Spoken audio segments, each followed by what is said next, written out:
नेकनामपुरा गंडीपेट मंडल में दरगाह हजरत असदुल्ला शाह कादरी शहीद से मुत्तसिल अराजी पर जारी तामीर के काम को रियासती वक्फ बोर्ड ने रुकवा दिया। अराजी के मालिक मिर्जा मुस्तफ़ा बेग का कहना है कि मज़कूरा अराजी वक्फ की नहीं है बल्कि ये पट्टे की ज़मीन है और उनकी मोरूसी है। आइए मुस्तफ़ा बेग इस मामले में क्या कहते हैं, उनकी अपनी कहानी भी सुनते हैं। नहीं, मेरा नाम मिर्जा मुस्तफ़ा बेग है। मेरी वालदा मोहतरमा खतीजा बेगम के नाम पे पट्टा है लैंड। हम 96 के अंदर परचेस करे हुए हैं।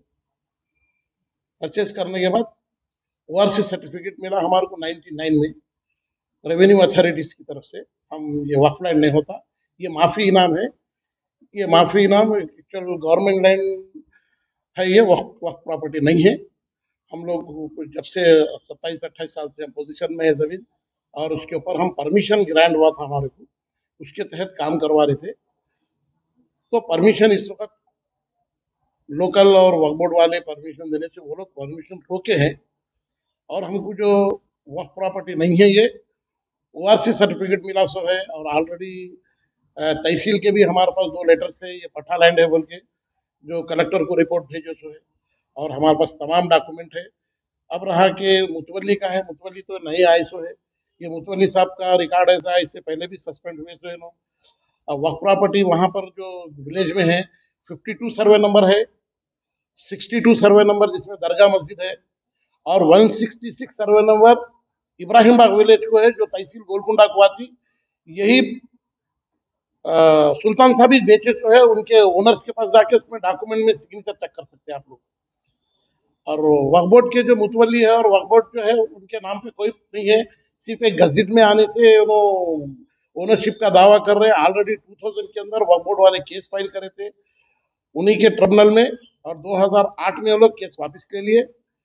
ये सरासर हमारे साथ नाइंसाफी है। और वक्फ बोर्ड का जो कयूम खान जो इंस्पेक्टर है, सस्पेंड होने के बाद भी कल रात में आके पुलिस में कंप्लेन किया, और पुलिस में कंप्लेन करके पुलिस वालों को से हमारे काम वालों को लेके गए। फिर हमारे काम वाले कुछ जमानत देके छुड़ा दिए, और पुलिस अथॉरिटीज को हम हमारे तमाम डॉक्यूमेंट दिए तो है, जो रेवेन्यू अथॉरिटीज के पास जाके चेक कर सकते हैं।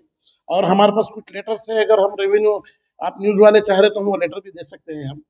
और ये सब फ्रॉड है। और हयूम खान जो इंस्पेक्टर है, वहाँ के लोकल जो लैंड ग्राबर्स पोटे हैं, जिसमें रहमान के नाम पे फैब्रिकेटेड डॉक्यूमेंट बनाने का केस भी नारसिंगी पीएस में है, एफआईआर का कापी भी हम दे सकते हैं।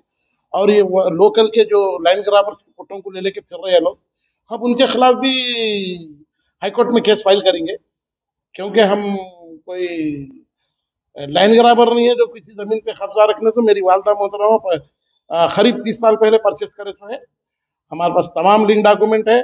हम गवर्नमेंट से भी ये रिक्वेस्ट करेंगे, तेलंगाना गवर्नमेंट से, वक्फ बोर्ड का इंस्पेक्टर हयूम खान के पास 100 करोड़ की प्रॉपर्टी है, हमको भी पैसों के वास्ते प्रेस कर रहा।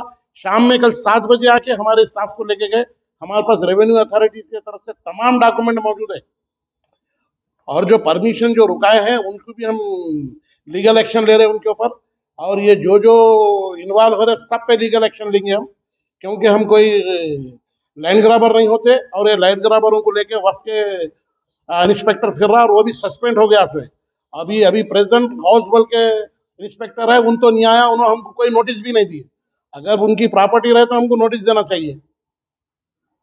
हम ओआरसी 99 में हमारे को ओआरसी मिला, और हम परचेस करे डॉक्यूमेंट नंबर 1133 या 96, हम वो टाइम में परचेस करे। तो जब से रेवेन्यू में है, रेवेन्यू में चेक कर सकते सब जने, और जो गलती करा उसको उसकी पनिशमेंट मिलना चाहिए। और जो लाइन ग्राबर उसको मैं तेलंगाना गवर्नमेंट से रिक्वेस्ट करूंगा, या तेलंगाना ये लोगों के पुलिस को बोल के इनको एक्शन लेना इनके ऊपर, जिससे एरिया के अंदर वहां पर कुछ हिंदू मुसलमान का झगड़ा होने के चांस है।